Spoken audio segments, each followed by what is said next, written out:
सबसे पहले हम लोग रुक कर लेते हैं राजधानी रायपुर का, जहां से हमारे संवाददाता प्रियांशु कश्यप हमारे साथ जुड़ चुके हैं। जी प्रियांशु, रायपुर दक्षिण उपचुनाव होने हैं, सीट को लेकर दोनों ही पार्टी कांग्रेस और भाजपा दोनों में टिकटों को लेकर जो मंथन है वो तेज है। एक तरफ बीजेपी ने ये कहा है कि हाई कमान तय करेगा कि किसे प्रत्याशी बनाना है, वहीं कांग्रेस की चिंता बाहरी उम्मीदवारों ने बढ़ा दी है। इसको लेकर क्या कुछ जानकारी?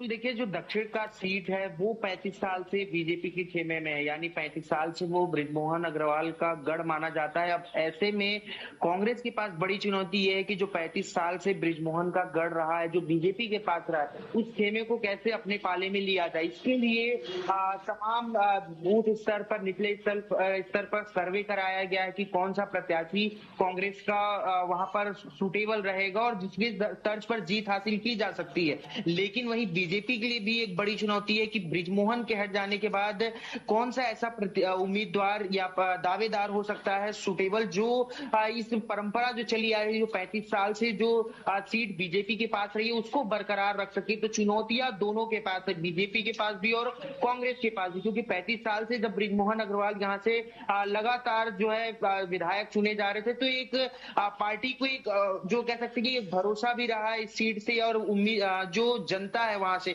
वो बृजमोहन अग्रवाल से काफी जुड़े हुए रहे हैं, लोकप्रिय रहे हैं। अब ऐसे में कोई ऐसा कैंडिडेट उतारा जाए जिस पर जो है बृजमोहन अग्रवाल अगर उस पर सहमति देते हैं, अगर उसका खुलेआम प्रचार करते हैं और बतौर जो पार्टी के जो सांसद होने के बावजूद जो है जनता से अपील करते हैं कि इन्हें वोट देना है, तो निश्चित तौर पर जनता उस तरफ जा सकती है। लेकिन जो है कांग्रेस जो जिस प्रकार से सर्वे करा रही है, उसमें प्रमोद दुबे और विभिन्न नाम निकलकर सामने है, जिसमें प्रमोद दुबे मुख्य दावेदार के रूप में माने जा रहे हैं, क्योंकि पूर्व महापौर भी रहे हैं। और वहीं बीजेपी में संजय श्रीवास्तव समेत तमाम नाम, केदार गुप्ता का नाम जो है सामने आ रहा है, कांग्रेस से कन्हैया अग्रवाल का नाम सामने आ रहा है। तो इस तरीके से अलग अलग नाम निकलकर सामने आ रहे हैं। अब ये जो है 1-2 दिन में बातें निकलकर तय हो पाएगी, जो कि कल दिल्ली में एक बड़ी बैठक है जिसमें दक्षिण उपचुनाव को सीटों को लेकर भी चर्चा हो सकती है। जो संभावित नाम चल रहे हैं, जो दावेदार है, उसको लेकर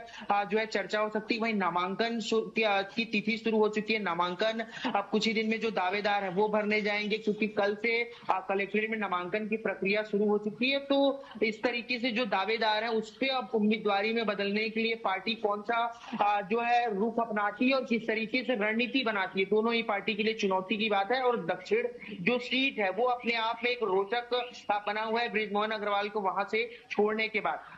वही बात करें आज के रायपुर की खबरों की, तो रायपुर में आज जो चौपाटी बनाई जा रही है बूढ़ा तालाब के पास, उसका विरोध में आम जनता के साथ साथ अब कांग्रेस भी उतरकर सामने आई है। उनका कहना है कि जो वहां पर लोग हैं सुबह एक्सरसाइज के लिए आते हैं, सुबह मॉर्निंग वॉक के लिए आते हैं, और वहां पर चौपाटी बनने से जो है वहां का माहौल खराब होगा, जो जंक फूड वहां पर मिलेंगे और माहौल खराब होगा। तो इसको लेकर लगातार विरोध प्रदर्शन जो है जारी है।